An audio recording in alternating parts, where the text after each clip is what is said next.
Hello, my name is Nyla Michelle Moss. This is my final interview. Today is May 27, 2019, and we are located in Chicago, Illinois. I am interviewing my grandmother, Michelle Patterson. Hey, Ma. Hey, Nyla, my quack. How are you today? I'm fine, and you, baby? Thanks for being my interviewee. No problem. Okay. So, I just want to start off by asking, did you have both of your parents in your life? Yes, I did. I was fortunate to have both of my parents in my life. And great grandma had 7 children, and you were the youngest, correct? Yes. How was it being the youngest? Well, being the youngest, they say I was spoiled, but I don't really think I was. And I guess I was nerve-wracking sometimes, being the youngest.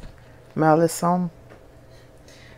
Did you get in trouble a lot? I know they had parties. Did they often try to? Well, if they didn't let me intrude in their parties, like if they were having parties that was around the daytime, they didn't let me come in. So you were treated like the youngest. Yes. How was school? School was fine. Did you? What about friends and grades? Things like that. Well, I always had good grades. And I want to say I had a few friends. I didn't have any problems in school. I didn't have any problems with fighting or anything like that. I had a few fights, but I didn't provoke them. Okay.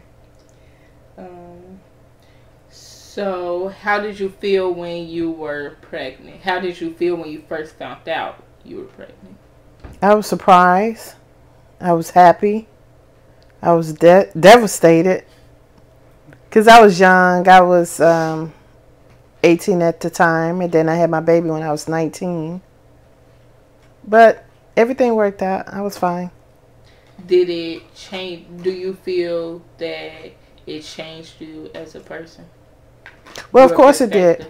Of course, because I had to, my baby had to come first before me. So I had to grow up. Even though I don't think around that time I was growing up, because having a baby really don't grow you up. It just lets you know that you have more responsibilities. So yeah. So my family was there for support, so everything worked out. And then, how did you feel now knowing that your baby had babies? Well, she was grown when she had her babies. I was really happy to have a grandchild that looks like me. I was really happy. And I know I was overbearing, and I got on Niecy's nerves sometimes, which is my daughter, your mom. Mm-hmm. But I just wanted her to know the things to look out for when it comes to being protective of your kids.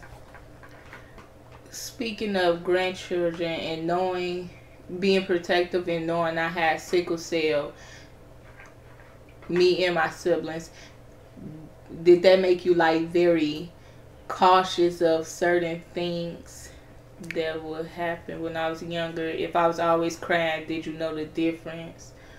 Yeah, I knew the difference. At first, I didn't know. I was just thinking sickle cell would make you, you could be tired with sickle cell. It makes you tired. And I didn't know the other symptoms of sickle cell until Niecy explained everything to me. And I know that you be thirsty a lot and you cramp a lot. Yeah. But I didn't know the other parts of it. Another thing. So, you've told me a couple of stories about me giving my mother a hard time with staying with her because I want to always be with you. Can you share one of them stories with the audience? Yeah. So, it was one time Nisa came to get you to go home. And you were like, no, no, no, I'm not staying. I'm not going. I'm not going.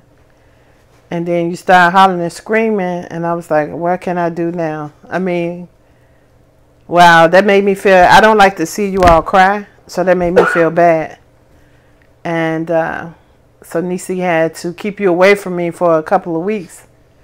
And then once she brought you back over there, I saw you running up the stairs with so much love in your heart. I said, oh, isn't that cute? It almost made me cry because it was like you couldn't wait to get to me. So, that's interesting. Okay, so I just wanted to end this off with, out of your lifetime so far, I know you have many more years to come. Out of your lifetime so far, what is one message that really stuck out to you that you would end this interview with? That you have to definitely treat people the way you want to be treated, and karma is real.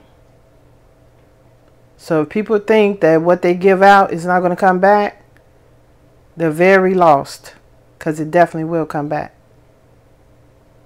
Thank you. Well, thanks for being my interviewee. No problem, baby. I love you more.